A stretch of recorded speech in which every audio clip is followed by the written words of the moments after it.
Crois comme une femme. Crois comme une femme. Crois comme une femme. Crois comme une femme. Crois comme une femme. Crois comme une femme. Crois comme une femme.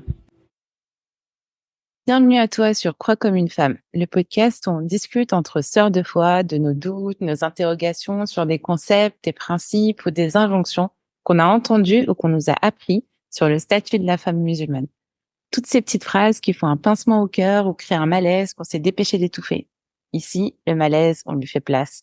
On y met des mots et on en discute ensemble pour le dissiper sainement, pour que chacune de nous soit une musulmane épanouie dans sa foi et parfaitement en paix avec ses valeurs. C'est dans cet esprit de sororité et de bienveillance qu'on a eu l'idée de lancer ce podcast. Moi, c'est Asma, je suis médecin, j'aime beaucoup voyager et j'aime beaucoup tester plein de nouveaux plats. Je suis aussi mariée depuis bientôt 10 ans et maman. Moi, c'est Selma, mariée depuis bientôt 5 ans, maman également et passionnée par toutes les questions liées aux femmes et leur épanouissement aux différentes étapes de leur vie. On a vraiment hâte de plancher avec toi dans ce podcast sur toutes ces questions qui te trottent dans la tête et de revenir aux sources pour mieux y répondre. Alors, petit disclaimer avant de commencer. Ici, on prétend pas être des experts du Coran, du Hadith ou d'autres sciences religieuses. On donne aucune fatwa, aucune leçon islamique. À travers ce podcast, on veut juste créer un espace de discussion entre femmes où on se parle d'égal à égal, de sœurs qui se veulent du bien, de nos questionnements, nos expériences qui résonnent ou non avec les vôtres, ce qu'on a pu trouver en cherchant des réponses et qui a apaisé nos cœurs et surtout nous a rapprochés du Créateur. On partage nos sources en description de chaque épisode et on vous invite à les prendre comme des pistes de réflexion que vous allez approfondir de votre côté. Après avoir beaucoup parlé des dynamiques dans le couple, du travail de la femme, dans la société, du rapport de la société avec les femmes, comment elles sont vues dans leur rôle de mère, d'épouse, etc. Pour ce 4e épisode, on a voulu parler de passion, de divertissement, de créativité, en s'intéressant à la possibilité des femmes musulmanes d'être artistes épanouies.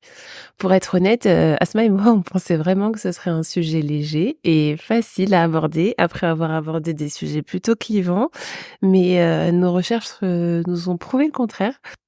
L'art, c'est un sujet vaste avec plein de problématiques religieuses différentes.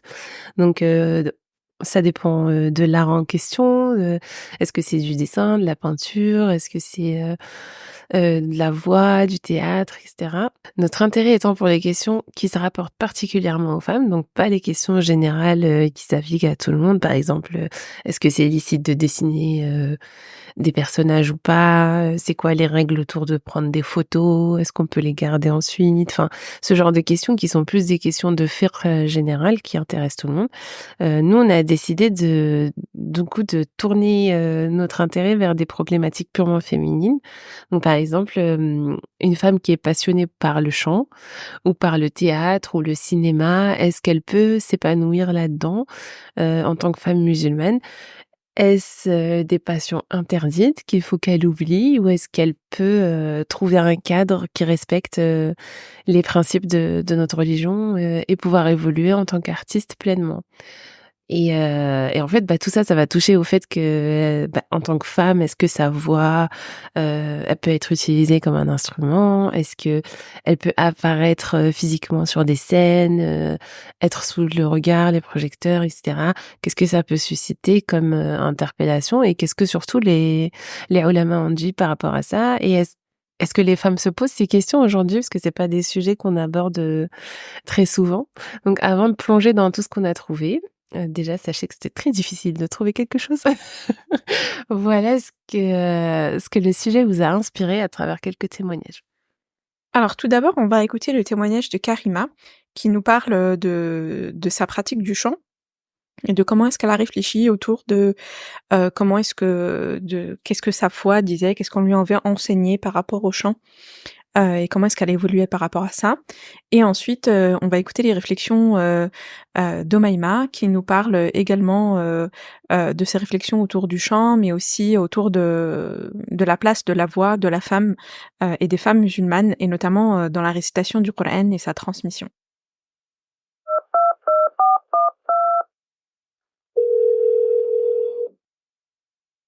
Alors perso, je chante depuis l'âge de 9 ans. J'ai fait beaucoup de concours de chant et de danse Et aujourd'hui, je me développe professionnellement en tant qu'artiste dans la musique. Avant, j'étais vraiment dans ma bulle, donc je me posais pas forcément la question de compatibilité entre mon activité artistique et ma foi. Et je crois que c'est à mes 18-19 ans, pendant une grosse crise existentielle, après que je me sois bridée plus d'1 an à essayer d'être une personne que je n'étais pas, que j'ai compris que mon art faisait partie de moi, qui faisait partie de mon identité en tant qu'individu, tout autant que ma foi. C'est mon moyen d'expression, c'est l'une des seules activités entre guillemets mondaines qui me fait me sentir être libre et qui m'apporte un équilibre. C'est vraiment un espace safe dans ma vie.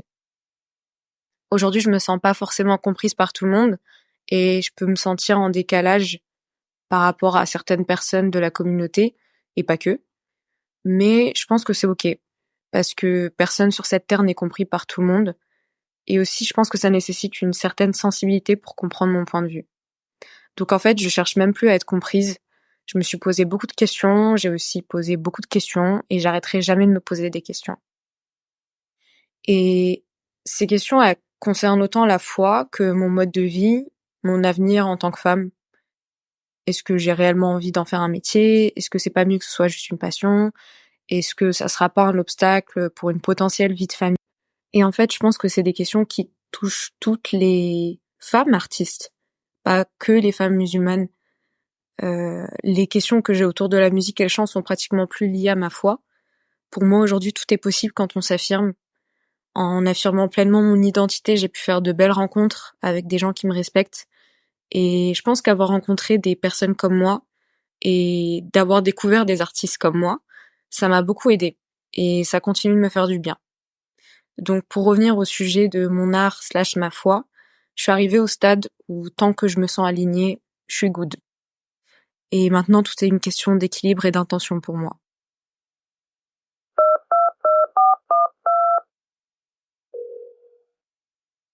Alors, je me pose vraiment beaucoup de questions par rapport à la place de la femme en tant qu'artiste, de la femme musulmane et surtout en tant que chanteuse.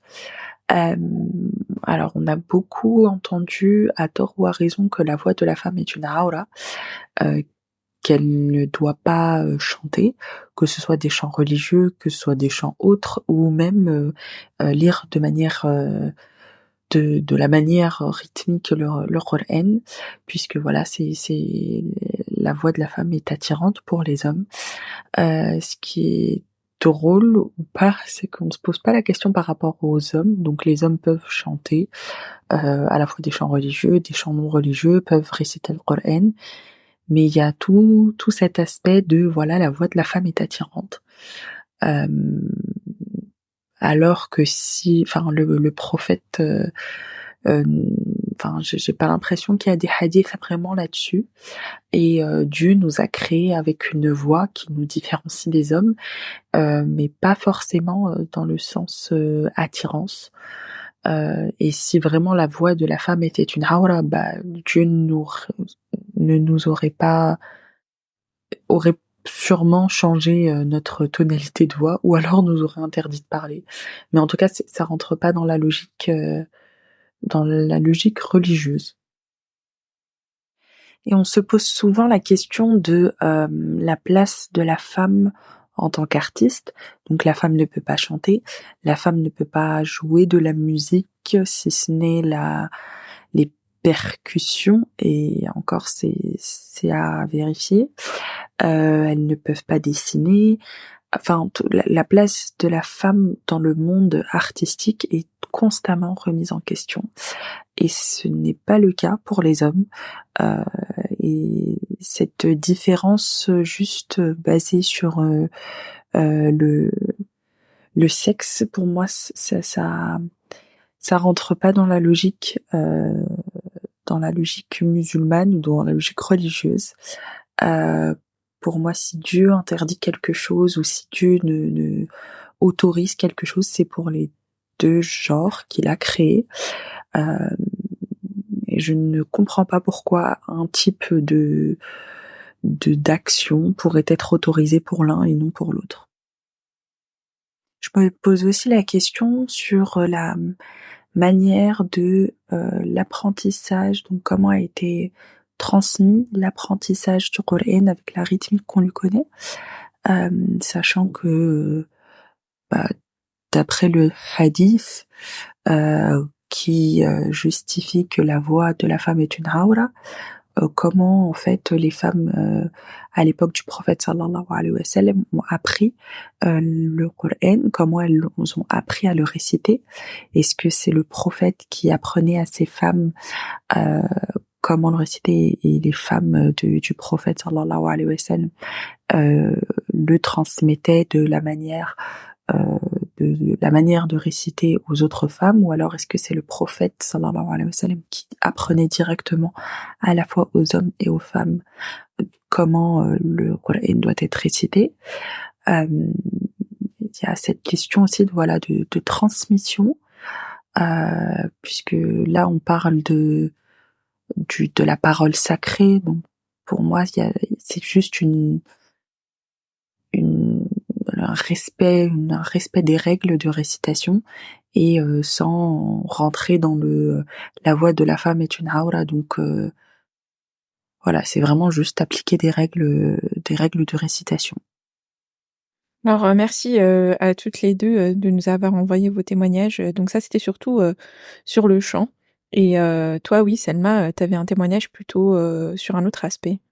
Bah, du coup, sur le théâtre, moi, j'ai beaucoup aimé m'intéresser à cette partie, mais j'ai pas reçu malheureusement de témoignages directs de femmes qui voulaient être actrices au cinéma ou dans des pièces de théâtre, et qui avaient des questionnements religieux par rapport à ça. Par contre, je suis tombée sur le témoignage sur un blog d'une fille qui s'appelle Hira Ismail. C'est du média Muslim Girl, donc c'est un témoignage en anglais à la base, qui parle un peu de son vécu à elle, qui est passionnée par le théâtre. Donc l'article est titré être une musulmane dans le théâtre est plus que jamais nécessaire. Et je trouve son témoignage vraiment pertinent. Je vais vous lire une fois qu'on l'a traduit. Donc ça donne: outre les implications pratiques et financières d'une artiste en difficulté, nous sommes confrontés à toute une série d'arguments moraux contre l'art. Ce n'est pas bien, c'est contre l'islam, c'est honteux, on entend ça souvent. Le monde entier des arts du spectacle est marginalisé dans une toute petite boîte étiquetée haram, imparable. J'essaye donc de justifier mon amour pour le théâtre et l'art à ceux qui le considèrent comme impraticable et immoral. Ce n'est pas une pratique telle que le droit ou l'ingénierie, ce n'est pas immédiat ou salvateur comme la médecine, ni aussi noble que les études islamiques. Alors comment le classer? Comment expliquer votre théâtre, pas plus que vous ne pouvez expliquer votre lien avec Dieu, surtout si vous pensez qu'ils sont inextricablement liés. Les gens se moquent de ce sentiment. Dans un monde qui insiste sur le fait que la religion organisée signifie calculer et juger comment une connexion avec Dieu doit être perçue plutôt que ressentie. Il est presque impossible d'expliquer à quel point je me sens connectée à Allah lorsque je joue. Pour moi, le théâtre est aussi immédiat que nécessaire. Dans un monde rempli de masses confuses, de timbres sombres et obscurs, de violences religieuses sectaires, de tireurs actifs, d'hommes armés, de terrorisme, de guerre, nous avons vraiment besoin de l'immédiateté de l'art, du théâtre. L'immédiateté du spectacle vivant, des histoires qui dissèquent notre caractère humain, des histoires qui évoquent l'espoir, des histoires qui suscitent notre empathie. Le genre d'empathie qui déclenche la miséricorde, le genre d'empathie qui rend plus difficile de blesser les gens, le genre d'empathie qui change les mentalités, qui guérit les cœurs, même si c'est de manière progressive. Le type d'empathie qui permet de construire le niveau de changement social dont nous avons besoin pour créer un monde plus juste. Le théâtre est salvateur pour l'âme. Il peut même sauver des vies. Et c'est une cause que je suis prête à défendre. Donc voilà, ça c'est le témoignage de Hira qui laisse complètement transparaître sa passion pour le théâtre, et puis aussi la façon dont elle le perçoit elle comme quelque chose de bénéfique pour la société. Et je trouve, enfin, dans son témoignage, elle fait bien le lien entre sa foi et la manière dont elle vit le théâtre, en fait, et dont elle, entre guillemets, utilise le théâtre. si on regarde ça plutôt de manière utilitariste. Moi j'ai trouvé c'était vraiment c'était la première fois que j'écoutais une réflexion de ce genre de la part d'une femme musulmane par rapport au théâtre en fait. En faisant ce lien de manière aussi claire et j'ai trouvé son témoignage vraiment touchant en fait.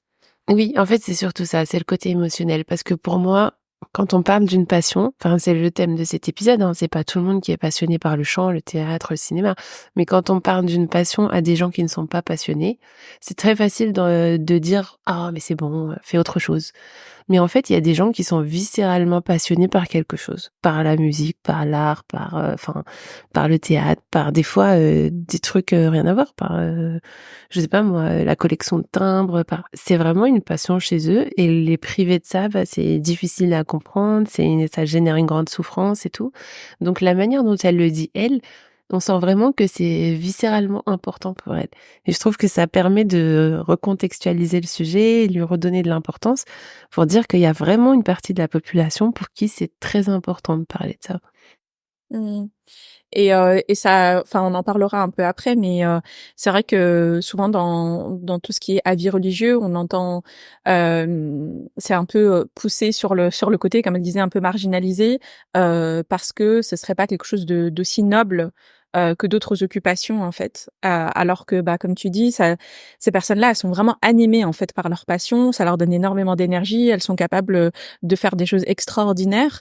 Donc elles ont clairement un talent en fait pour ça. Elle, dans son cas, elle dit que c'est une manière pour elle de faire le bien aussi. Donc je trouve ce rapport-là entre cette passion et le fait de l'utiliser pour quelque chose de bénéfique, c'est rafraîchissant en fait. Oui, on peut rentrer dans le sujet. Je crois que tu voulais nous parler un peu de la vision de l'islam, en tout cas ce qu'on entend plus généralement, entre le rapport de l'islam à l'art. Oui, alors donc il y a beaucoup, enfin dans la culture islamique, l'art occupe une place quand même assez importante. Souvent, ce sont plutôt des arts graphiques comme la calligraphie, l'architecture, etc. Mais moi, je me suis plus intéressée à l'expression plutôt artistique de la voix notamment dans la récitation du Coran et le chant. Et qu'est-ce que disent les sources religieuses par rapport à ça, les ulama? Donc, tout d'abord, une chose qu'on entend très, très souvent, c'est que, Sawt al-mar'a awra. Donc, la voix de la femme est quelque chose, de honteux ou de quelque chose, qui est, intime, plutôt awra, c'est-à-dire quelque chose qui, ne doit pas être exposé au public, et doit être gardé dans la sphère intime. Quand on creuse un petit peu quels sont les hadiths, quels sont ou les versets du Coran qui permettent de justifier ça, en fait, on se heurte un petit peu à une sorte de vide ou des justifications qui sont très indirectes en fait. Donc, par exemple, j'ai beaucoup lu sur beaucoup de sites ou même de collections de fatwas que la voix de la femme ne doit pas être entendue donc par un homme qui n'est pas son mari ni un proche parent, donc quelqu'un avec qui elle ne pourra jamais se marier, euh, parce que sa voix serait awra par rapport à cette personne. Sauf en cas d'absolue nécessité. Donc par exemple, une question de vie ou de mort, ou si c'est une question de santé, etc. Donc à ce moment-là, elle pourrait par exemple parler directement à un médecin homme, si c'est pour un cas de santé. Et en fait, les savants qui ont abouti à cette conclusion se basent sur un hadith du prophète, sallallahu alayhi wa sallam, où il dit « Frapper des mains n'est que pour les femmes », et c'est rapporté par Al-Bukhari. Et en fait, ce hadith, il concerne le cas où les musulmans sont en train d'accomplir la prière en groupe et que l'imam fait une erreur, en fait, quelque chose sur un des piliers de la salat. Donc, par exemple, oublier de réciter une partie du Coran ou oublier une raka'a, une partie de la prière. Et les hommes qui prient avec lui, doivent prononcer la formule du tasbih, donc utiliser leur voix pour alerter l'imam qu'il a fait une erreur et qu'il puisse la corriger. Par contre, pour les femmes, elles ne peuvent pas utiliser leur voix, mais elles doivent frapper des mains pour attirer l'attention de l'imam. Du coup, c'est de manière indirecte que les ulama ont utilisé ça en disant, en fait, si la voix de la femme n'était pas awra, pourquoi est-ce que le prophète sallallahu alayhi wa sallam aurait donné des règles différentes pour les hommes et pour les femmes?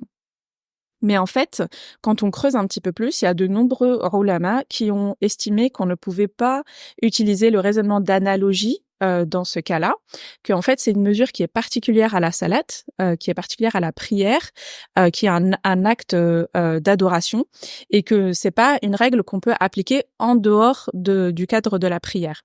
Par exemple, quand une femme prie avec son époux, eh bien de la même manière, elle ne peut pas utiliser sa voix ou faire le tasbih pour alerter son mari qu'il a fait une erreur en tant qu'imam dans leur salat, mais pour autant, sa voix, elle n'est pas awra par rapport à son mari. Et que donc, on ne peut pas utiliser cette justification pour dire que la voix de la femme fait partie du domaine de l'intime. Ensuite, il y a de nombreux hadiths en fait et de nombreux cas qui ont été rapportés où les femmes en fait s'adressaient directement au prophète sallallahu alayhi wa sallam pour lui poser des questions, discuter de leurs affaires, demander des conseils, et où le prophète leur répondait directement à elles. Il n'y avait pas d'intermédiaire, et à aucun moment en fait leur voix n'a été décrite comme awra, ou il leur a été demandé de faire autrement en fait, de passer par exemple par un intermédiaire. Il y a même un cas pendant un acte d'adoration, donc quand le prophète sallallahu alayhi wa sallam faisait le pèlerinage d'adieu, donc il était dans le cadre de ce qu'on appelle ihram, donc c'est un état en fait de pureté, que ce soit physique ou spirituel. On essaye le maximum de se rapprocher d'Allah subhanahu wa ta'ala, de Dieu, pendant les différentes étapes du pèlerinage. Et une femme est venue à Mina, qui est une des étapes du pèlerinage, pour lui demander une question à propos de son père qui était trop vieux pour accomplir le pèlerinage.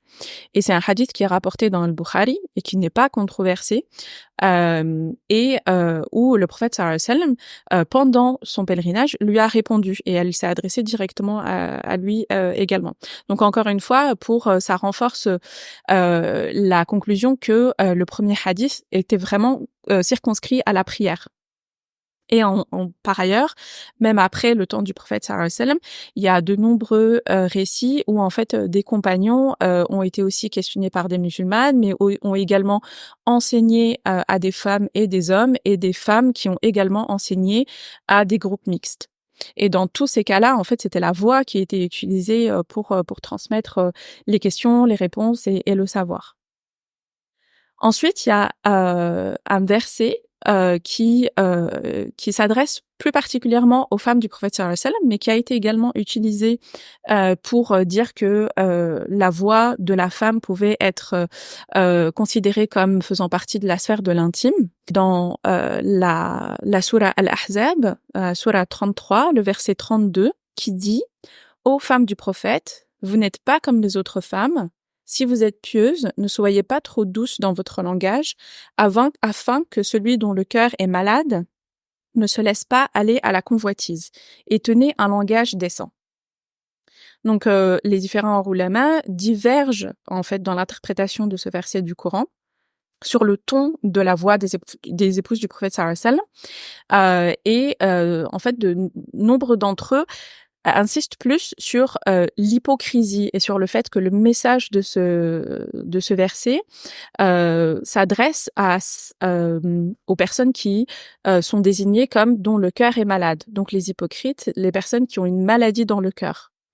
Alors que une autre partie des ulama insiste plutôt sur le fait qu'il peut y avoir une certaine coquetterie ou un certain embellissement de la voix, et met en garde contre ça.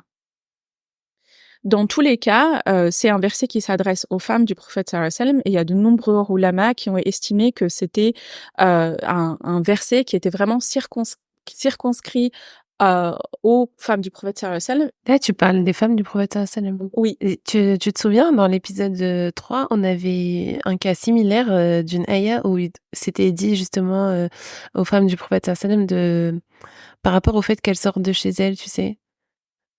Et ça avait été interprété, et pareil, quand on avait fait des recherches, on avait déconstruit ça, le fait que la ayah, elle s'adressait particulièrement aux femmes du prophète sallallahu alayhi wa sallam pour limiter un peu leur va-et-vient, interaction, etc. Mais l'interprétation était que les femmes ne devaient pas sortir de chez elles, à moins qu'il y ait une nécessité suprême, par extension, en fait, de la ayah. Et il y avait beaucoup de ulama qui disaient qu'on pouvait pas, du coup, extrapoler la ayah à toutes les femmes du monde, alors que ces femmes-là bénéficient d'un statut particulier avec des règles particulières. Et au final, on retrouve ça, tu vois, sur ce domaine, sur un autre domaine maintenant. Exactement, c'est exactement le même cas. Et ce qui est intéressant, c'est qu'il y a des savants qui ont été plus loin et j'ai trouvé vraiment leur réflexion intéressante, comme le imam Al-Bujayrimi, qui a vécu au XIIIe siècle et qui s'est intéressé à ce verset en insistant sur qui devait la responsabilité de modifier son comportement en fait dans ce cas-là. Et il dit écouter la voix d'une femme est interdit, même en ce qui concerne le Coran, s'il y a crainte de tentation, ou si un homme en est excité. C'est-à-dire qu'il ressent une attirance envers la femme qui récite ou qui parle en écoutant la voix d'une femme, même en ce qui concerne le Coran. Mais si ce n'est pas le cas, alors non, ce n'est pas haram. Et un autre alim qui s'appelle Ibn Muflih al-Maqsidi, qui était également de la même époque, dit la voix d'une femme qui n'est pas liée par le sang à un homme n'est pas aura dans la compréhension correcte, et il est interdit d'écouter sa voix si il ressent une attirance pour cette voix. Même si, encore une fois, c'est dans le cadre de la récitation du Coran.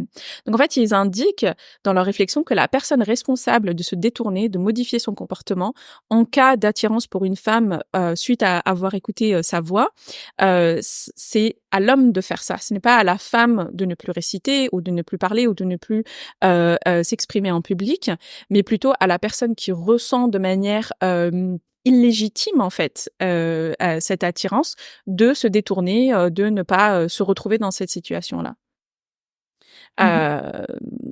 Voilà, de manière un peu plus particulière pour la récitation du Coran. Donc, en faisant mes recherches par rapport à la voix, au chant, etc., il y avait énormément d'informations sur le statut des femmes qui récitent le Coran.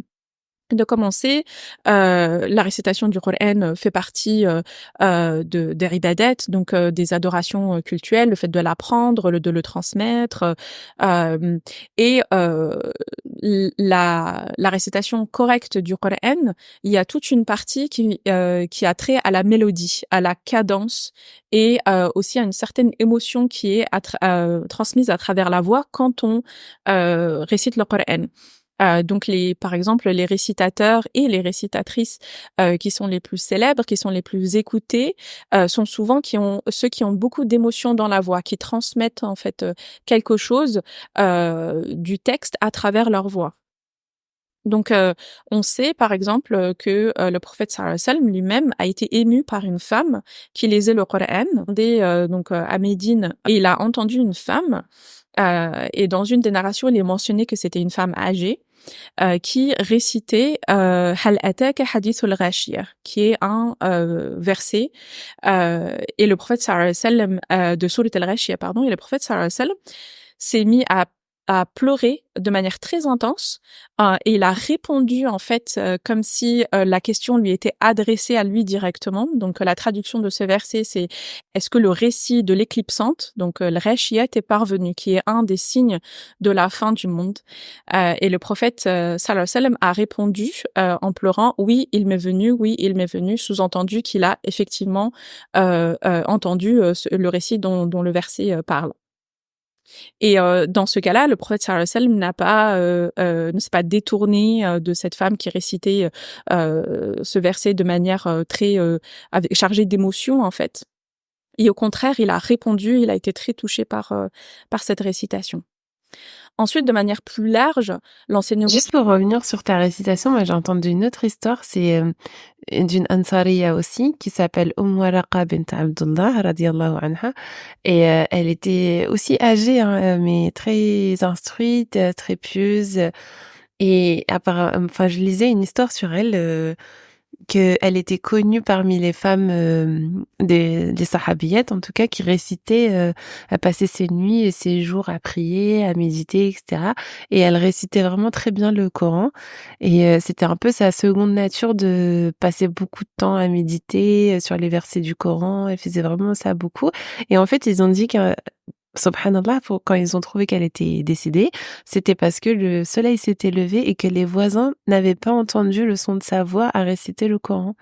Et du coup, ils se sont dit: «Ah il s'est passé quelque chose», et du coup, ils sont rentrés et ils l'ont trouvée, endormie dans son lit, mais en fait, elle était décédée. Mais du coup, c'était à l'époque, enfin des sahabiyettes, et c'était une femme que les voisins entendaient, tu vois? Si c'était awra pour, une femme que sa voix soit entendue comme ça aussi loin, il y aurait eu quelque chose autour de ça, mais en tout cas, cette histoire, a été rapportée et ça résonne un peu avec ce que tu dis. Oui, C'est vrai. totalement.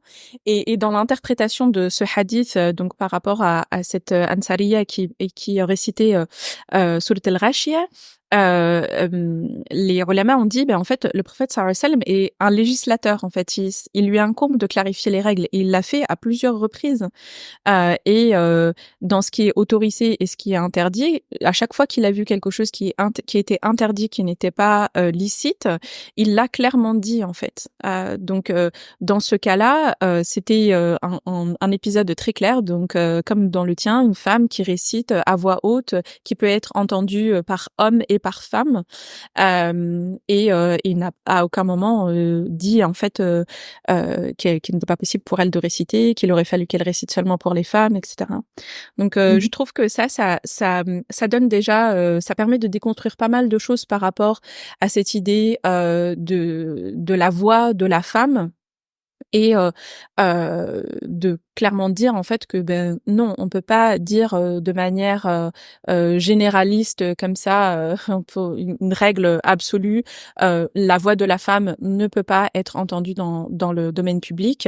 Il y a, comme on vient de le voir, il y a énormément d'exemples autant du prophète sallallahu alayhi wa sallam, et ensuite de plusieurs interprétations des ulama qui montrent que non, ça n'est pas le cas. Ensuite, si on s'intéresse en fait un petit peu plus à ces femmes qui enseignaient le Coran, qui l'ont appris et qui en ont ensuite enseigné, on voit en fait que depuis l'époque du prophète sallallahu alayhi wa sallam jusqu'à bien après, c'était quelque chose qui ne posait pas question en fait. Il y a toujours eu des femmes qui ont appris le Coran, ce qui veut dire en fait le réciter avec cette mélodie, cette cadence, etc. Ce qu'on appelle le tartil en fait du Coran, où souvent on dit que il faut donner à chaque lettre sa place. Et ça a été fait au temps du prophète sallallahu alayhi wa sallam, hommes et femmes ont appris les uns des autres. Et ça, c'est quelque chose qui est rapporté de manière très large, et notamment dans le livre de Akram Nadout. Donc, les femmes qui ont appris le Coran et qui l'ont ensuite enseigné, elles occupent une place assez particulière au sein de la Ummah. Le prophète sallallahu alayhi wa sallam a dit: les plus supérieurs parmi vous, c'est-à-dire les musulmans sous-entendus, sont ceux qui apprennent le Coran et l'enseignent. Et ça, c'est dans Sahih al-Bukhari. Et il y a énormément d'exemples de femmes qui étaient connues pour être des récitatrices, d'excellentes récitatrices, et des enseignantes du Coran. Je vais en citer quelques-unes. Et il y a quelques autres petites choses dans leur talents qu'elles avaient à leur arc, qui je trouve sont intéressantes. Donc par exemple, Fatima bint Ali ad-Daqaq al-Naysaburiya, qui est en fait Nishapur, pardon, qui est une ville qui est située dans l'actuel Iran. Elle a vécu au Xe siècle. Elle était d'abord récitatrice de Coran. Elle était très reconnue pour ça, respectée pour son talent dans la récitation. Mais elle était également connue pour sa maîtrise de la poésie et de la littérature. Donc on voit ici le lien entre être récitatrice de Coran et en même temps être aussi une érudite en poésie et en littérature. Surtout quand on sait que la poésie est aussi un écrit en fait qui doit être récité en fait, et pour entendre les rimes, etc., et qui a une certaine mélodie, et à travers la voix, on peut également transmettre beaucoup d'émotions. Et ces poèmes, plus particulièrement, étaient vraiment très reconnus, loués pour leur beauté et leur profondeur. Il y a d'autres femmes qui sont évoquées. Je peux pas toutes les évoquer ici. Une autre femme qui était connue pour sa connaissance du Coran et pour être une éminente savante musulmane et récitatrice du Coran, qui a vécu au XVIe siècle, Sayyida bint Abd al-Ghani al-Ghirnatiya, donc qui venait de l'actuel Maroc. Elle était également très connue pour sa piété et sa connaissance du Coran. Ensuite, Bayram bint Ahmed ibn Muhammad Ali, qui était connue, qui était une membre de la famille, d'une grande famille de savants, et qui était également très connue pour sa connaissance du Coran et sa récitation du Coran. Elle était particulièrement connue pour maîtriser les 7 différentes récitations du Coran de manière parfaite. Et elle était respectée autant pour ça que pour son engagement spirituel. Et elle était également d'obédience soufie. Elle a eu beaucoup d'influence sur les différents cercles soufis de son époque, en tant que récitatrice du Coran, de savante de sciences religieuses, mais également en tant que poétesse, encore une fois. Elle a composé des vers qui exprimaient sa dévotion à Allah subhanahu wa ta'ala et sa quête de l'amour divin. Et ces poèmes étaient vraiment très appréciés. Ils n'étaient pas vus comme quelque chose d'antinomique entre sa connaissance religieuse, le fait qu'elle était une récitatrice du Coran, et le fait d'écrire des vers, etc. Il y en a vraiment beaucoup d'autres, et encore une fois, je peux pas toutes les évoquer, mais on voit en fait, notamment dans le livre d'Akram Nadwi, qu'à chaque époque, il y a eu non pas une, mais plusieurs femmes qui étaient connues pour leur maîtrise de la récitation du Coran, mais également d'autres sciences religieuses. Et en fait, et qui étaient également actives dans les cercles littéraires, dans la poésie, etc. Et en fait, elles étaient aussi faqih, elles étaient éduquées pas seulement à la récitation du Coran, mais également à la charia, etc. Et donc, elles étaient reconnues et respectées par leur père, et elles utilisaient leur voix pour réciter le Coran, ainsi que leurs vers de poésie, sans que ce soit vu comme une contradiction. Donc, on peut aussi s'imaginer que ces femmes qui évoluaient dans des cercles où il y avait des savants, des ulama, etc., qui utiliser leur voix pour enseigner, pour apprendre le Coran, à aucun moment ça a été un frein où il y a eu une fatwa ou une règle en fait qui est venue les empêcher d'utiliser leur voix pour réciter le Coran ou pour réciter des vers de poésie. Ensuite, si on s'intéresse de manière plus, parce que là, tout ce dont je viens de parler, donc effectivement, c'est la récitation du Coran. On pourrait se dire, voilà, la récitation du Coran, c'est quelque chose de particulier. Il s'agit d'une adoration, d'un acte cultuel, et qu'il y a un objectif très clair derrière, et que peut-être ça ne serait pas le cas dans le chant ou dans d'autres choses. Déjà, le fait que ces femmes récitaient également de la poésie, je pense que ça met à mal cet argument. Mais il y a des hadiths qui évoquent plus particulièrement le chant, et notamment un que j'ai trouvé très convaincant. Donc c'est un hadith qui se trouve dans Sahih al-Bukhari et Sahih Muslim. Et en cherchant, je n'ai pas trouvé d'argument qui pourrait dire qu'il serait da'if, ou des gens qui l'ont trouvé controversé, au contraire. Et dans ce hadith, il dit que le prophète sallallahu alayhi wa sallam est rentré chez lui pendant qu'il y avait 2 femmes, amies de Saïda Aïcha, qui chantaient. Et elles se sont arrêtées lorsqu'il est entré, et elles ont voulu partir. Mais le prophète leur a dit explicitement de continuer. Et il allait se coucher sur son lit, sachant que la pièce, la maison de Saïda Aïcha et du prophète sallallahu alayhi wa sallam, c'était une seule pièce en fait. Il y avait un coin dans lequel se trouvait le lit, et donc il est allé en fait dans un coin de la pièce. Donc il est évident qu'il pouvait continuer de les entendre.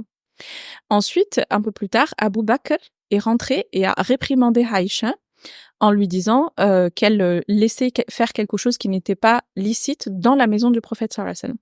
Mais le prophète n'a pas laissé le temps à Aïcha de dire quoi que ce soit, et il a demandé à Abu Bakr de les laisser continuer encore une fois.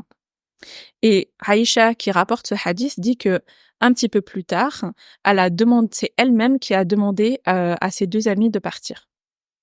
Donc, l'interprétation de ce hadith par différents ulama, c'est que le prophète sallallahu alayhi wa sallam n'aurait pas laissé, encore une fois, faire quelque chose de répréhensible, d'autant plus quelque chose se passait chez lui.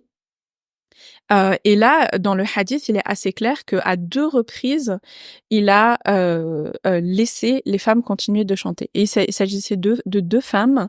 Ce n'était pas des petites filles ou une assemblée mixte en fait d'hommes et de femmes qui chantaient.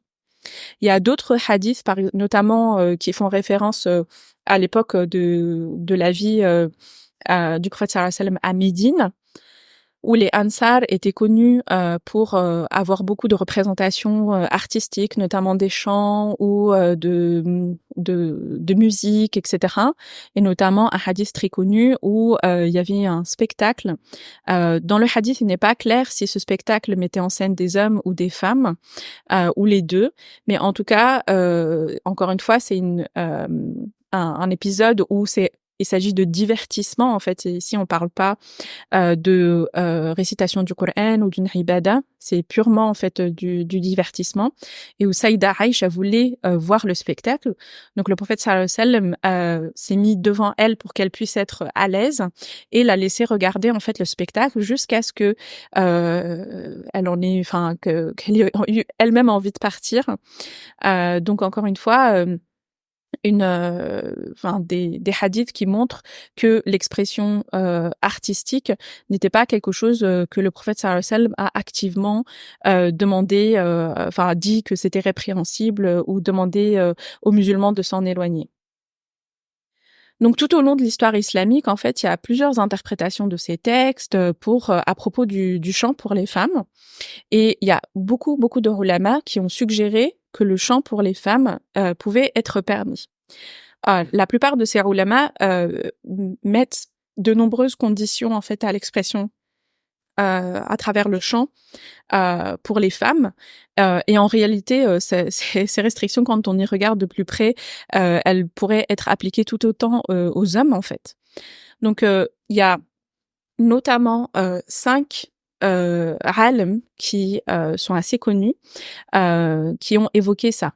Donc tout d'abord Ibn Hazm, qui était un érudit musulman andalou, qui était très connu pour ses travaux assez approfondis, avec une réflexion assez poussée. Il est d'avis que le chant et l'écoute de la musique, y compris pour les femmes, pourraient être permis tant qu'il ne conduisait pas à un comportement pécheur, c'est-à-dire à des péchés, à quelque chose de répréhensible. Ensuite, Al-Ghazali, également très connu, qui a beaucoup contribué à différentes disciplines de la pensée islamique. En général, il a découragé l'indulgence excessive dans la musique, c'est-à-dire le fait de passer beaucoup de temps dans la musique au détriment d'autres choses, et notamment des ibadat, notamment des adorations. Il n'a pas interdit catégoriquement le chant pour les femmes, et notamment dans le contexte de rassemblements, par exemple les mariages ou les rassemblements culturels et spirituels où il peut y avoir des chants qui sont chantés par des femmes. Ensuite, Ibn Qudama, qui est un théologien hanbalite, qui est d'avis que le chant et l'écoute de la musique pourraient être permis dans certaines circonstances, et notamment s'ils provoquent pas de comportements, encore une fois, qui ne mènent pas au péché en fait, ou qui conduisent à négliger les obligations religieuses. Ensuite, Ibn Arabi, qui est un philosophe soufi, encore une fois très connu, qui a beaucoup exploré en fait dans ses œuvres les concepts spirituels et métaphysiques. Et il reconnaît en fait les avantages potentiels de la musique et du chant. Donc ça me fait penser un petit peu au témoignage de la comédienne que tu évoquais tout à l'heure, avec des aspects bénéfiques en fait de cet art. Il disait par exemple pour faciliter les expériences spirituelles, et encore une fois il n'interdisait pas aux femmes. Et enfin Ibn Taymiyyah, un autre érudit hanbalite, qui est assez connu pour être plutôt strict et son strict respect des sources textuelles. Il a fait beaucoup de travail, notamment par rapport à certaines pratiques qu'il considérait comme des innovations, des bid'a, Et on entend souvent que la musique est associée à quelque chose, enfin à une bid'a, à quelque chose qui est une innovation, qu'on ne devrait pas mélanger ça avec la pratique culturelle, d'adoration cultuelle, etc. Mais bien qu'il critiquait généralement la musique et le chant, il ne l'interdisait encore une fois pas aux femmes, et il a laissé beaucoup de place à l'interprétation en fait. Donc tout ça, c'est des, enfin ceux que je viens d'évoquer, il y en a bien d'autres, sont vraiment très connus et c'est à travers, je les ai choisis parce qu'ils sont à travers les différentes époques. Et dans aucun cas, ils ne font mention du fait que la voix de la femme n'appartiendrait qu'au domaine intime. Et au contraire, beaucoup d'entre eux, en fait, ont explicitement dit que le chant pour les femmes était possible en mettant certaines conditions. Et encore une fois, ces conditions-là, on pourrait tout à fait les appliquer également aux hommes. C'est intéressant ce que tu dis et du coup, ça explique pourquoi, dans plusieurs parties du monde, le rapport à la musique, au chant, même, à la pratique religieuse, dans ce cadre-là est différent de ce qu'on peut connaître nous en France ou, au Maghreb où voilà, tu as des courants de pensée majoritaires, tu vois, une influence de la pensée islamique qui n'est pas forcément la même qu'en Syrie, en Turquie et tout.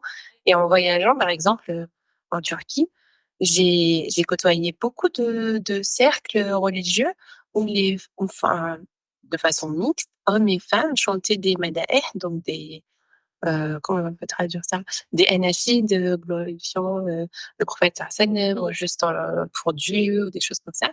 Et c'était fait, vraiment dans un esprit d'élévation spirituelle et tout et c'est quelque chose de très répandu là-bas. Donc les femmes font vraiment partie des congrégations spirituelles où on chante, on fait des comme ça, des nasheeds ensemble et tout et moi, ça m'avait beaucoup étonnée parce que c'est pas quelque chose qu'on voit en France, c'est pas quelque chose, de répandu au Maghreb non plus.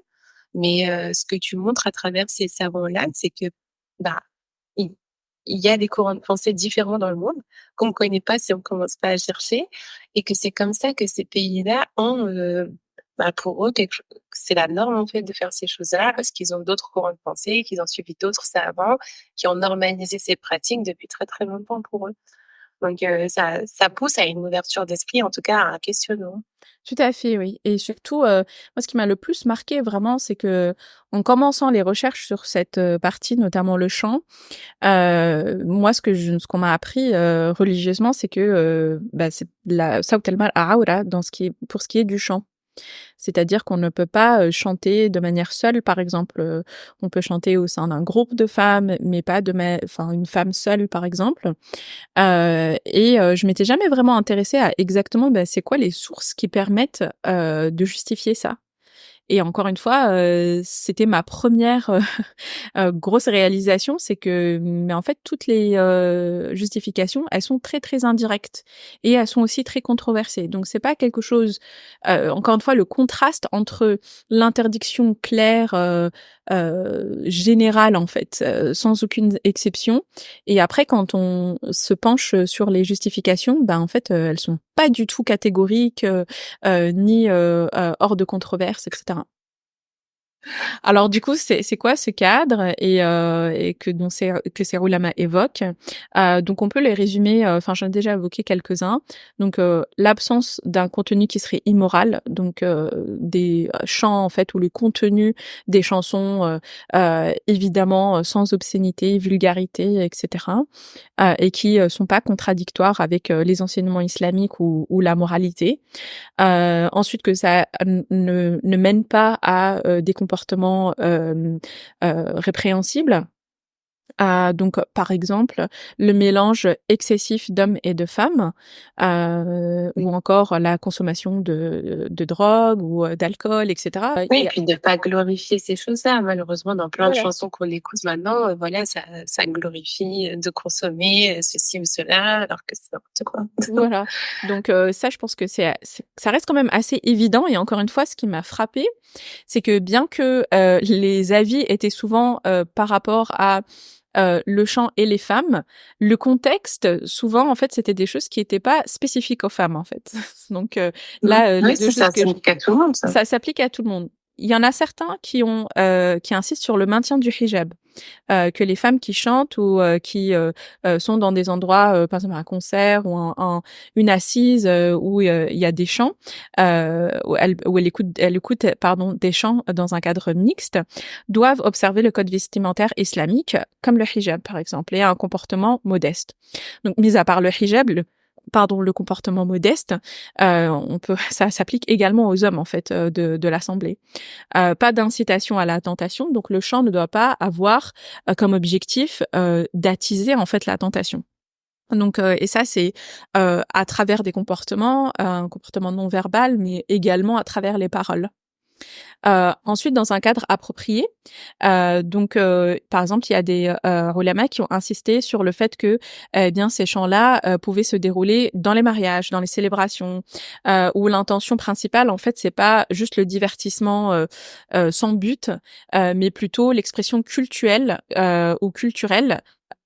Et ensuite, les deux derniers cadres, c'est l'équilibre. C'est-à-dire que, comme tu disais tout à l'heure, c'est une passion, c'est quelque chose qui donne énormément d'énergie, etc. Mais d'un autre côté, dans notre religion, on ne doit pas se laisser dompter par nos passions et on doit suivre un certain milieu, en fait, dans tout. Et c'est également le cas pour le chant ou pour le divertissement, c'est-à-dire que c'est pas quelque chose qui est répréhensible, mais d'un autre côté, ça n'est pas quelque chose qui doit prendre le pas sur nos obligations cultuelles, etc., et sur le reste. Et enfin, il y en a beaucoup qui évoquent que l'objectif bénéfique, que en fait ça doit avoir un objectif tel que la promotion de l'expression culturelle, pas forcément cultuelle, c'est-à-dire dans le cadre d'adoration.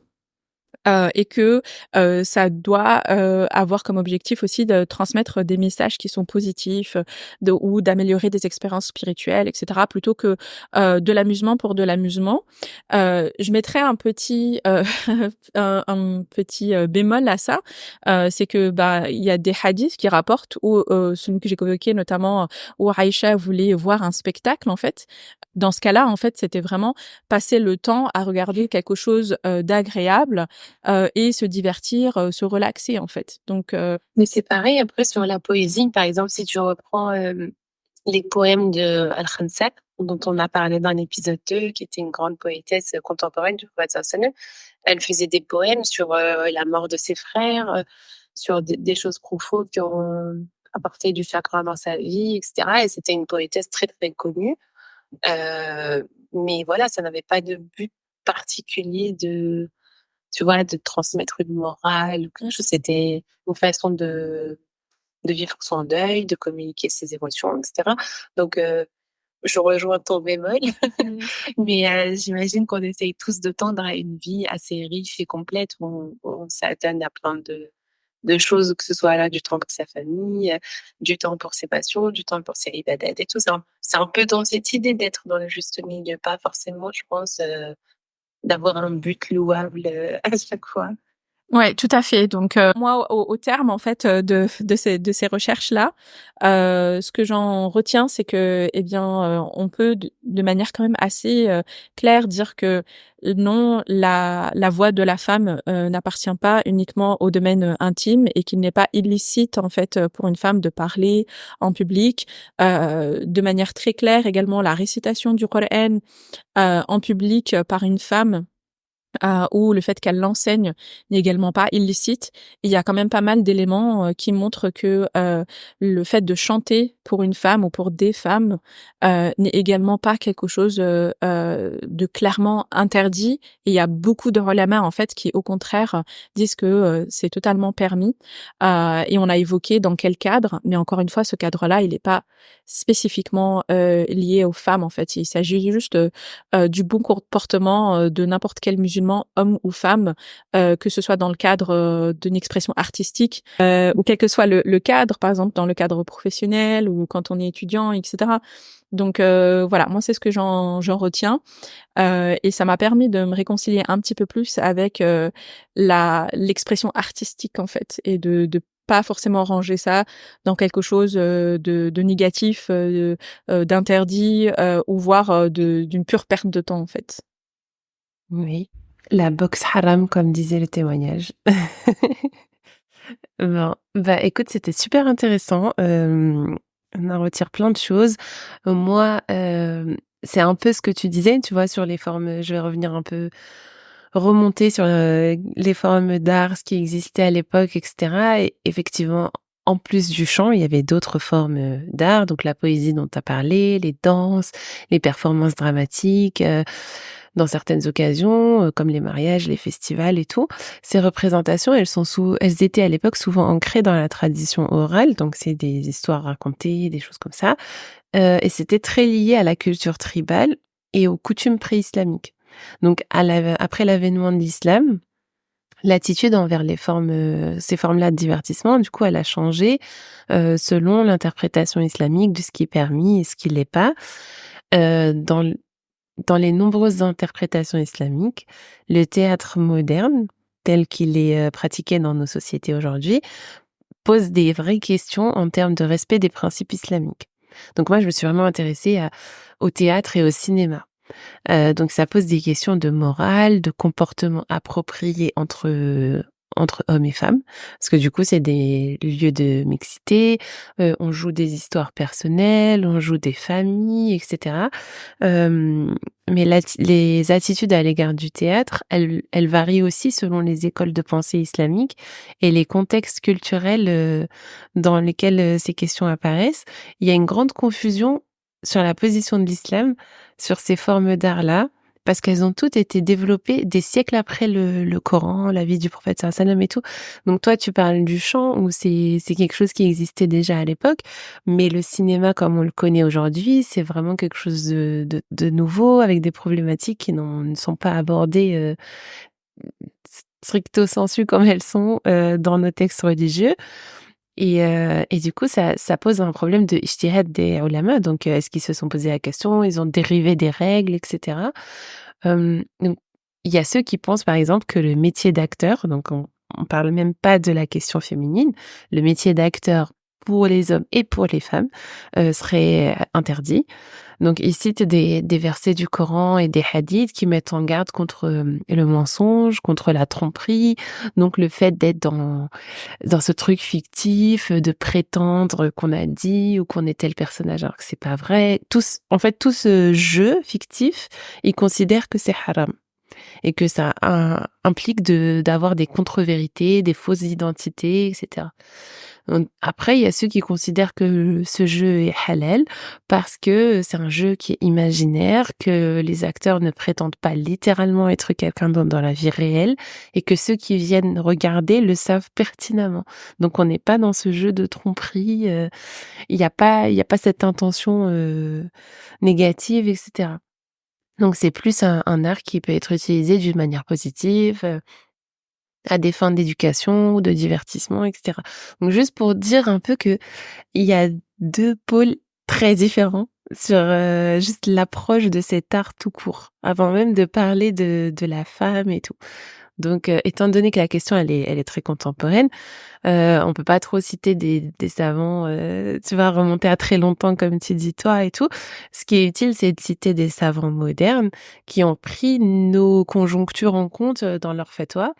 Alors, j'ai comme toi, Asma, je sais pas à quel point toi, tu as eu beaucoup de mal à trouver tes sources, mais moi, en tout cas, sur ce sujet-là, peut-être que toi, comme ça remonte à une époque quand même, à l'époque du prophète sallallahu alayhi wa sallam et tout, il y a plus de choses, mais moi, j'ai eu énormément de mal à trouver quelque chose de solide, pas des avis de personnes, enfin comme vous et moi en fait, qui expriment leur avis sur l'art, mais des vrais avis de savants qui ont étudié les ramifications entre les hadiths, etc. Et ce qui pouvait lier à une fatwa sur le cinéma ou sur le théâtre, qui ont pris en considération les facteurs actuels de comment ça se passe dans une production cinématographique, etc.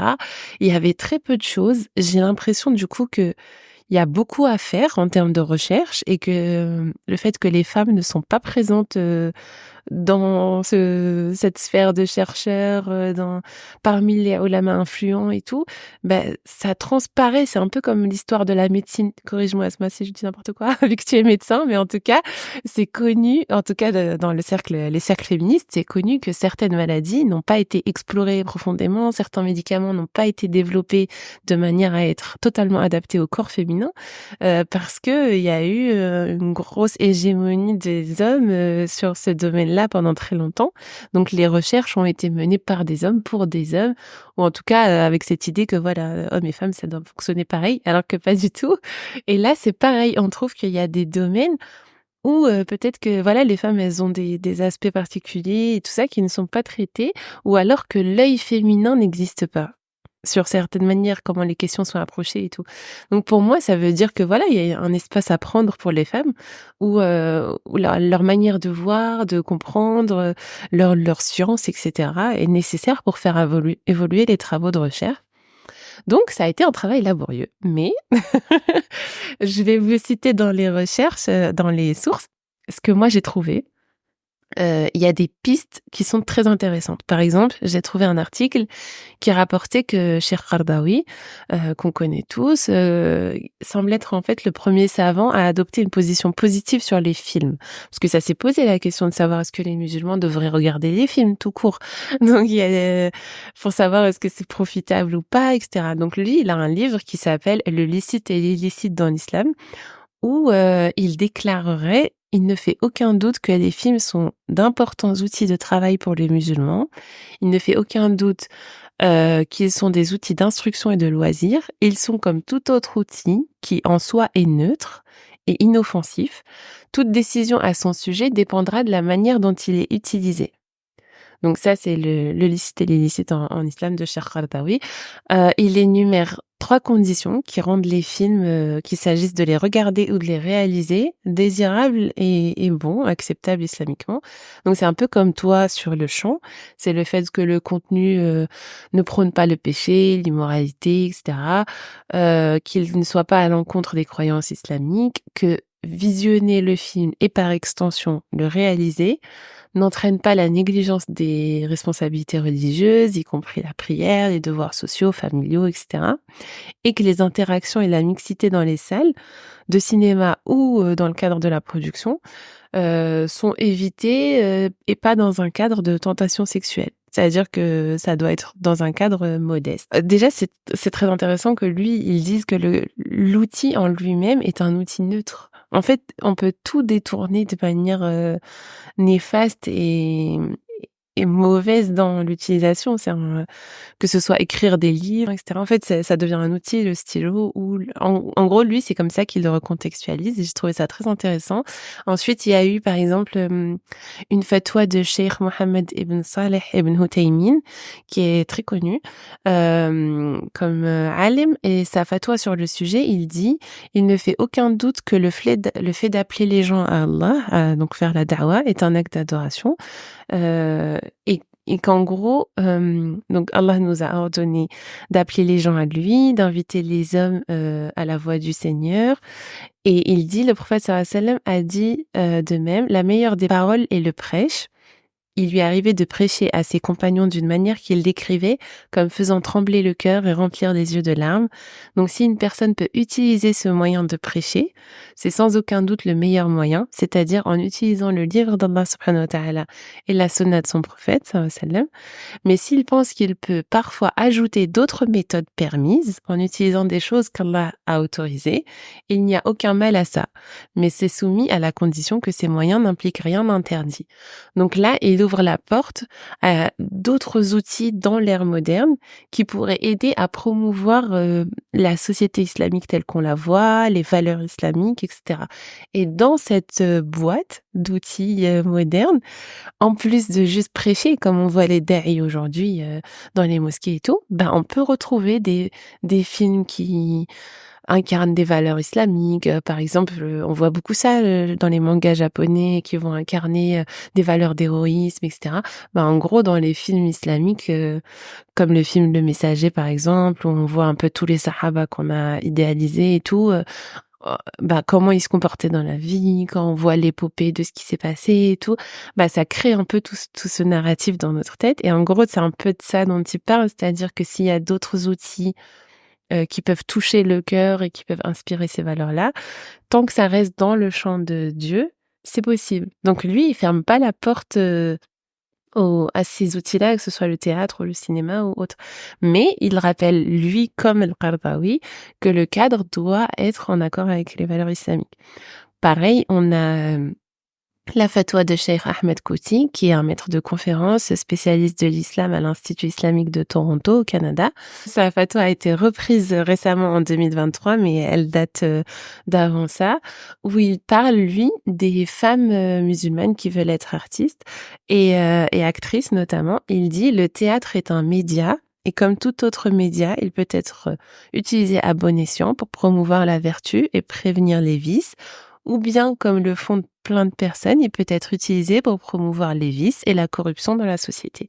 Ainsi, si une femme musulmane joue dans un drama, ou que son rôle est propre et exempt de toute forme d'obscénité, de nudité, etc., et qu'il est conforme aux directives éthiques de l'islam, en ce qui concerne l'interaction entre les hommes et les femmes, il n'y a pas de mal à ça. Il faut savoir qu'à l'époque du prophète sallallahu alayhi wa sallam, les femmes participaient activement à la société, donc il rappelle ce cadre-là. Elles donnaient des conférences, enseignaient, récitaient des poèmes, participaient à des batailles, etc. Donc rappeler ça, c'est déjà, ça remet en contexte que les femmes à l'époque du prophète sallallahu alayhi wa sallam étaient dans des environnements de mixité. Et elles étaient actives là-dedans, et du coup on entendait leur voix, on s'exprimait, elles étaient présentes physiquement, c'est-à-dire que voilà, j'ai l'impression que des fois quand on a des débats théoriques, on oublie ce que ça veut dire dans la vraie vie, c'est-à-dire que si une femme est dans une bataille ou qu'elle enseigne dans une mixité, etc., les gens voient son corps se mouvoir. Et du coup, son corps n'est pas invisible. On voit ses bras bouger, ses jambes. Et du coup, le fait qu'une femme soit sur scène et qu'elle incarne quelque chose et qu'on voit son corps se mouvoir, ça perd son côté waouh. Non, jamais. Mais en fait, si, ça arrivait à l'époque. Donc, je trouve que la manière dont il a approché les choses en contextualisant ça, c'est très intéressant. Et il conclut en disant, par conséquent, nous ne nous empressons pas de condamner ceux qui utilisent les médias pour diffuser des messages positifs et éthiques ou pour promouvoir la vertu et la beauté de l'islam. L'islam encourage chacun à faire preuve de créativité en développant les talents qui lui ont été conférés par Dieu et à exceller dans ce domaine. Donc encore une fois, là c'est un savant moderne qui incite clairement du coup à s'emparer de ces outils-là, à jouer de ses talents, parce que c'est des choses que Dieu nous a octroyées et dont il faut faire quelque chose de bénéfique, pour faire des choses qui œuvrent pour la communauté islamique, à promouvoir nos valeurs, etc. Pareil, un dernier cheikh, c'est Cheikh Ahmed Al-Sharabasi, ancien professeur de credo islamique et de philosophie à l'université Al-Azhar. Donc, j'ai trouvé pareil un article qui relate sa fatwa. Il se serait penché sur cette question et aurait jugé que l'art est un outil efficace qui pourrait être placé à la tête des bonnes actions dans notre monde s'il est parfaitement utilisé. C'est pourquoi les musulmans ne doivent pas ignorer ce domaine et le laisser aux ennemis de la religion et de l'humanité. Il incombe à toute l'intelligentsia musulmane d'utiliser ce que Dieu lui a donné pour réformer la société.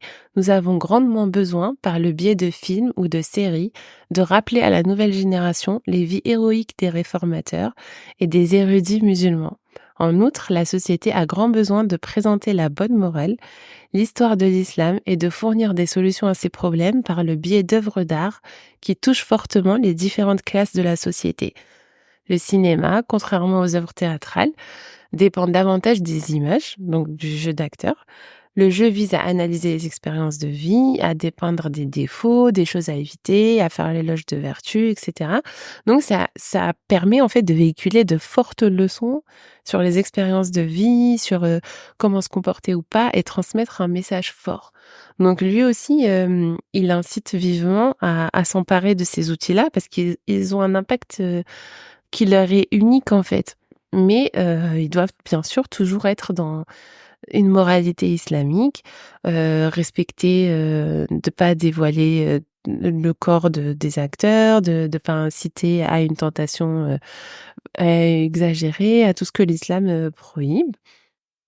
Donc en gros, par rapport au cinéma, l'article explique que les érudits d'Al-Azhar considèrent qu'il s'agit d'une arme à double tranchant, qu'on peut utiliser pour faire le bien ou pour éduquer la population, développer des bonnes manières, etc.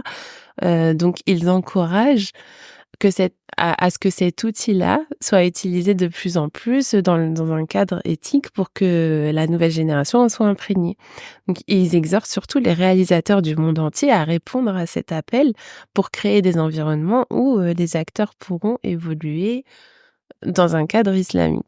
Par exemple, en fait, ça existe déjà dans certains pays parce qu'on se dit, bah, ça doit exister nulle part, comment on fait, etc. Parce que, bon, on a en tête nos pays maghrébins, par exemple, où il y a beaucoup de choses qui sont produites et qui ne sont pas du tout alignées avec les valeurs islamiques. Mais, par exemple, dans certains pays comme l'Iran, il y a l'industrie du cinéma qui est soigneusement réglementée par le ministère de la Culture pour qu'elle respecte les principes islamiques. Donc les réalisateurs, par exemple, ne sont pas autorisés à produire des films qui approuvent, normalisent ou encouragent certains comportements, voire des courants de pensée. Bon, on en pense ce qu'on veut sur les dérives qui peuvent dérouler de ça, mais en gros, c'est possible de en faire une industrie réglementée. Et en fait, à partir de là, il y a eu des milliers de films qui ont été réalisés pour promouvoir l'islam, pour retracer des moments historiques, pour promouvoir la foi, une certaine éthique, etc. Donc, en dehors de ce cadre islamique, c'est vrai que dans le monde qu'on connaît aujourd'hui, ça paraît très difficile d'être acteur ou actrice, donc encore une fois, même pour un homme, d'être acteur et actrice, d'évoluer, de réussir, tout en compromettant sa foi ou ses valeurs religieuses, parce que on baigne dans des milieux qui respectent pas ces limites-là, où il y a énormément d'interactions avec le sexe opposé, où il y a toute une romantisation de plein de choses. Et du coup, il y a un vrai besoin qu'en dehors des acteurs et des actrices, il y ait des réalisateurs, des réalisatrices, tout le corps des métiers autour du cinéma, etc., qui soient alignés sur ces valeurs-là pour créer des sphères plus viables islamiquement. Donc, en parlant quand même de cette sphère de films sérieux, religieux, islamiques et tout, j'ai trouvé la réflexion de Tariq Ramadan dans son livre Réforme radicale. Je sais pas comment le traduire, mais en gros c'est en gros son livre Réforme radicale, éthique islamique et libération. Je pense que ça se traduit comme ça. Je rechercherai son titre français. J'ai trouvé ses réflexions intéressantes parce qu'il a exprimé son inquiétude sur le fait d'imposer des normes rigides, en particulier dans le contexte des sociétés et communautés musulmanes, parce qu'il dit elles sont effrayées par l'effet d'un divertissement aliénant, qu'elles produisent des divertissements et des jeux qui sont soit truffés de références religieuses et ne constituent donc plus une récréation réelle et nécessaire, ou alors puérils, comme si pour profiter d'une récréation en tant que musulman, il fallait refuser de devenir adulte ou prétendre ne l'être jamais devenu. En effet, les films et les œuvres d'art présentés comme modèles dans la tradition des vieilles pièces de théâtre, etc., il dit qu'elles sont d'un ennui glaçant et il déclare les femmes et les hommes qui possèdent un penchant pour les compétences, pour ces compétences artistiques, devraient être invités à faire preuve de plus de créativité, à créer des techniques modernes de communication, à se spécialiser dans ces univers et faire preuve d'un professionnalisme avisé. J'ai trouvé cette réflexion très intéressante parce que j'avais pas réfléchi au fait que oui, si on enjoint tout le monde à faire des films islamiques, ça pouvait être des films juste de l'histoire islamique, des films où voilà, on n'en parlé que de choses très sérieuses. Mais en vrai, c'est un besoin pour nous de déconnecter. Et si on n'a pas cet endroit où déconnecter et pas penser à des choses très studieuses, et du coup parfois barbantes, malheureusement, même si des fois c'est intéressant, mais on n'est pas dans cette prédisposition cérébrale, on va aller chercher ce divertissement ailleurs, et du coup dans des choses qui ne seront pas islamiques. Et en fait, il y a un peu cette idée que si tu veux faire quelque chose de propre islamiquement, soit ça va être futile, puéril, vraiment d'un niveau très bas, ou ça va être barbant. Et en fait, il y a cet entre-deux qui n'est pas encore investi. Et c'est de là que sa réflexion me paraît très intéressante, dans le sens où on, on peut enjoindre aux nouvelles générations qui se forment sur les métiers de l'audiovisuel et tout, d'investir cet espace-là, de créer des espaces avec une charte éthique, en fait, en gros, qui respectent l'éthique islamique, mais qui sont aussi divertissants, qui sont aussi sur la vie de tous les jours, qui sont aussi un peu légers. Je pense que c'est un défi qui est très intéressant. En tout cas, moi, ça me donne envie, alors que c'est pas mon domaine. Mais je trouve ça vraiment intéressant de réfléchir là-dessus. Et ça me fait penser un petit peu, tu sais, à, par exemple, à beaucoup de films qui sont en fait des dessins animés japonais qui sont très poétiques. Donc, par exemple, Mon voisin Totoro, où il y a beaucoup de poésie, c'est un peu onirique, etc. Il y a rien de répréhensible, tu vois, dedans. C'est-à-dire que c'est quelque chose que tu peux regarder avec des enfants, par exemple. Il y a beaucoup de messages qui sont très très forts et qui sont vraiment très divertissants en fait. Il y a rien d'islamique dedans, mais pour autant il y a rien qui est à l'encontre en fait de la morale islamique. Mais du coup, ça crée une bonne alternative. Donc, c'est un peu la conclusion de ma partie et de tous ces éléments. C'est que, de grands savants ont autorisé le cinéma, le théâtre et encouragé les musulmans à utiliser ces nouvelles formes d'art au service de la communauté et de la foi. Donc, ça veut pas forcément dire faire des films religieux, mais juste produire des films qui sont des alternatives aux films problématiques de notre époque, pour préserver la communauté, les nouvelles générations, etc. 2, être acteur ou actrice veut dire évoluer dans des milieux où il est difficile aujourd'hui de suivre ses principes religieux. Donc il y a plein de problèmes autour de l'apparence physique, la tenue, la mixité, sa vie privée qui est divulguée, etc. Bref, c'est pas des milieux où il est facile d'évoluer. Il faudrait donc que les musulmans créent des espaces pour que ces métiers-là se développent dans un cadre islamique. C'est pas le métier lui-même qui est mauvais, c'est tout l'environnement dans lequel il baigne. Et un peu le fait qu'il n'y a pas de perspective d'évolution islamique. Mais c'est à nous de les faire évoluer, en gros. Donc, il faut plus d'initiatives comme ça. Et en fait, j'ai vu, on en parlait toutes les deux, Asma. Là, pendant ce ramadan, il y a eu la série du cheikh américain Omar Suleiman, qui a fait une série sur le ramadan et tout, mais dans un format assez unique. C'est-à-dire que ça retraçait la vie d'un jeune de sa naissance jusqu'à ce qu'il décède. Donc, en passant par les époques où, voilà, il grandit avec ses parents. Donc, dans la série, où il y a des interventions du cheikh, qui fait des rappels et tout, on voit ce jeune s'opposer à ses parents. Donc, en fait, il y a des acteurs qui jouent les parents. Il y a lui qui joue, au bout d'un moment, sa recherche d'une épouse. Et puis ensuite, sa rencontre avec une femme. Puis ensuite, son mariage. Et quand ils ont eu des enfants. Et quand ses parents sont tombés malades. Et quand il a eu des baisses de foi. Et qu'il a fait ceci ou cela, etc. Et en fait, on vit l'histoire de ce jeune comme une vie de n'importe qui. Donc, on arrive à se connecter avec lui. Et ça a été très, très bien mené jusqu'à la fin. Très bien reçu. Une série touchante avec des très bons rappels pendant le ramadan. Et en fait, ça nous a donné un exemple de comment gérer une équipe d'acteurs dans un cadre islamique et produire quelque chose de qualité où on n'a rien vu de problématique. Et du coup, je me suis un peu intéressée à l'équipe autour de ça.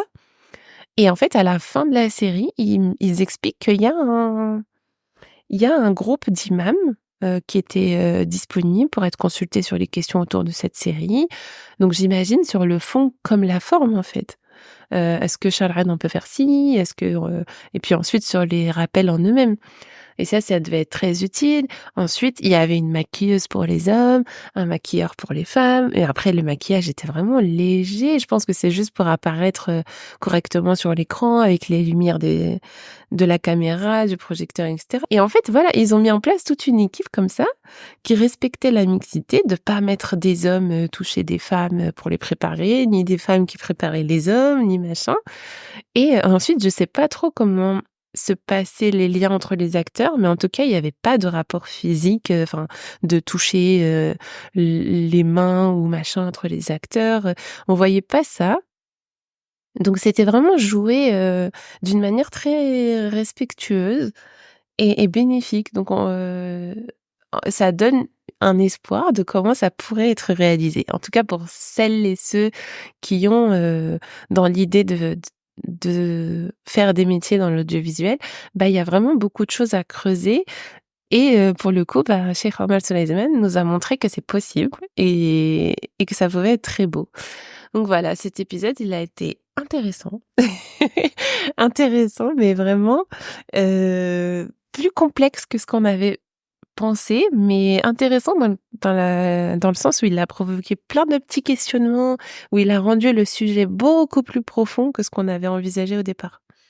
Mais oui, enfin comme tu disais par rapport à la série de Omar Suleiman, c'est une série qui est très touchante et qui, comme tu dis, elle montre vraiment une manière de faire différente. Il y a beaucoup de choses qui sont suggérées et en fait on voit pas vraiment les acteurs par exemple se prendre dans les bras ou se toucher, etc. Mais du fait du reste en fait de leur jeu d'acteurs, on devine en fait la proximité par exemple entre l'actrice et l'acteur qui joue un couple, donc le couple de parents par exemple, de la même manière l'amour et l'affection qu'ils portent à leur enfant, etc. Donc aussi l'histoire d'amour en fait qui est vécue par donc ce jeune homme qu'on suit de sa naissance à sa mort quand il rencontre une femme dont il tombe amoureux en fait. Donc tout ça c'est vraiment le fait qu'il n'y avait pas de contact physique à la caméra n'a en rien enlevé à l'émotion qui était transmise en fait. Mais comme tu dis, c'était suggéré, c'est-à-dire qu'il y avait pas de longs regards entre eux, de choses comme ça. C'était plus suggéré qu'il était dans la recherche d'une partenaire de vie, mais c'était jamais dirigé vers l'actrice en elle-même. Du coup, c'était vraiment intelligemment fait. Et de la même manière, par rapport au maquillage, encore une fois, c'est utilisé comme un outil en fait. C'est-à-dire que là, le maquillage était utilisé pour que l'image à l'écran soit en fait fidèle à ce qu'on pouvait voir dans la vraie vie. C'est-à-dire que c'était pas un maquillage qui était là pour perfectionner, rendre des traits, par exemple, absolument parfaits, tu vois, comme on dit airbrushed, par exemple, et qui, en soi, pose énormément de problèmes, y compris dans la communauté du cinéma, en dehors même de la réflexion qu'on peut avoir, nous, en tant que musulmans. C'est-à-dire, en fait, à quel point est-ce que c'est irréel, en fait, ce qu'on voit à l'écran et les dégâts que ça peut faire. Mais après, en dehors de ça, le maquillage n'est pas utilisé que pour embellir. Par exemple, il y a des moments où il y a de la maladie à faire retranscrire à l'écran. Du coup, il faut maquiller dans ce sens, où il y a un vieillissement d'un acteur qu'il faut retranscrire, etc. Du coup, en fait, c'est juste pour dire que l'équipe qui est autour de ça, elle doit respecter que voilà, il va pas y avoir un homme qui va maquiller l'actrice pendant une demi-heure pour la rendre plus vieille, etc. Il va y avoir une femme qui va être aussi proche d'elle et tout. Et en fait, c'est des petits ajustements. Ça paraît énorme comme ça, mais en vérité, de juste choisir une équipe selon la mixité comme ça, c'est pas si impossible, c'est pas si difficile. Et une fois que c'est fait une première fois, j'ai trouvé, c'est pour ça que j'ai beaucoup d'admiration pour Omar Suleiman parce que il fait beaucoup de choses assez innovantes qu'on n'a pas l'habitude de voir. Et du coup, une fois qu'on voit ça, on se dit, ah oui, en fait, on peut le faire.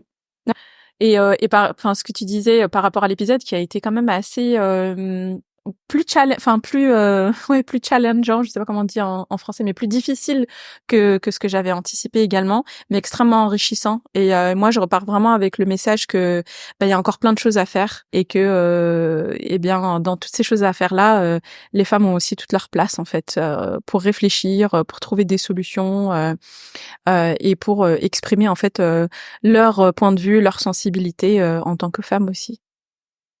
Oui, et puis quand il y a des questions aussi, il faut pas hésiter à les poser. C'est ça qui ferait que il y aurait il y aura plus de ressources sur Internet, il y aura plus de gens qui ont demandé à savoir.